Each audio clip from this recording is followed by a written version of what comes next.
I am a car enthusiast.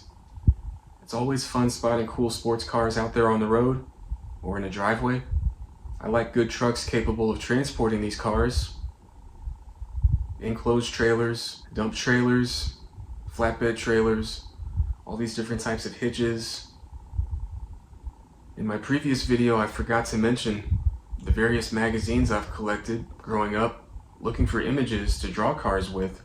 I love vehicles. And most likely, if you're watching this, subscribed, maybe you have been for a while, so do you. We spend too much on this stuff, and it can get you into trouble fast. And that brings me to a few ways that this hobby's getting out of hand. So lately I've been making a note of various pet peeves. How do I put this? There's been a voice in my head saying, we spend too much on this stuff. Don't buy that, you're broke. There are Hot Wheels in your room, some of which you still haven't figured out what you'll do with. Stay out of the toy section. Somebody's got to say it. Yeah, all of these stores and manufacturers, they can sell you so much stuff. They've just taken all your money, maybe even money that you don't have. Now, how could that contribute to long-term happiness as a collector? I mean, sure, it helps me save money. That's all the more reason to be buying what you like. Ultimately, it will be you living with your picks. Yeah, as I've said in the previous video, your cars should mean something.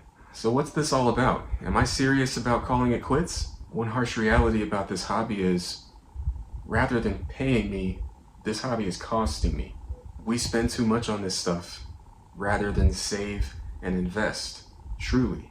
These little model cars are not, Hot Wheels are not, investments. I invested in Hot Wheels.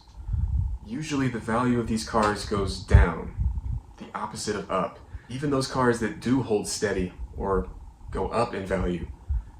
I mean, talk about unstable. If you really want to save and invest money, I would recommend redirecting that money toward a savings account or a mutual fund. Straight there. Now, I'm no advisor, but it shouldn't take an advisor to figure this out, man. This is not hard. You could have much more in just a few short years than you'll ever have continuing to spend it all on Hot Wheels. Or, and I quote, giving all your money to the gas company. No joke, I overheard two men at Target standing in front of the Hot Wheels selection talking about that. And one of them said, I overheard one of them saying, well, I guess I'm going to be giving all my money to the gas company. I also overheard one of them say Mustang SVO, which is in this set.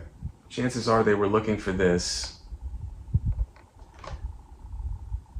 And or this, the BMW M3. Collectors and or scalpers have been after it like gold. Pretty much anything in this set.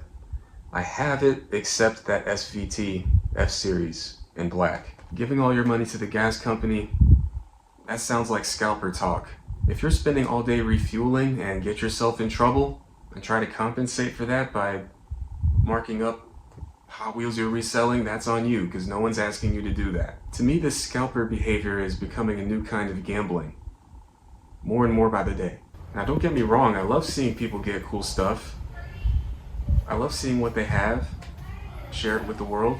But what I don't like is seeing cool Hot Wheels have you. It's a lot tougher when there's no one to stop you from buying what you like.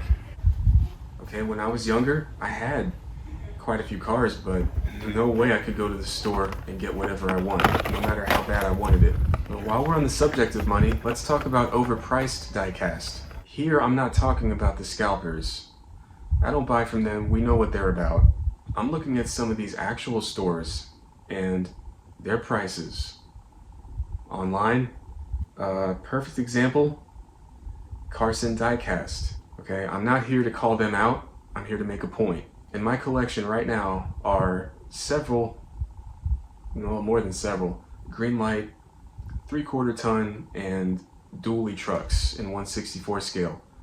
Most of them I got in store for around $5.99 or $6.99, with the exception of anything from Hobby Lobby. Hobby Lobby, I think it's more like $9.99 or $10.99. The most I'm willing to spend on dually drivers, Greenlight, over there at Hobby Lobby, $10 each, that's my cap. So Carson Diecast price 2 times that maybe 3 times what I was paying years ago at Meyer. I can't do it. I don't bother, man. I just don't think it's worth those prices I'm seeing online. Subtotal. We're not even factoring in tax and shipping. I see other collectors have willingly paid for what they want. It's nothing against that.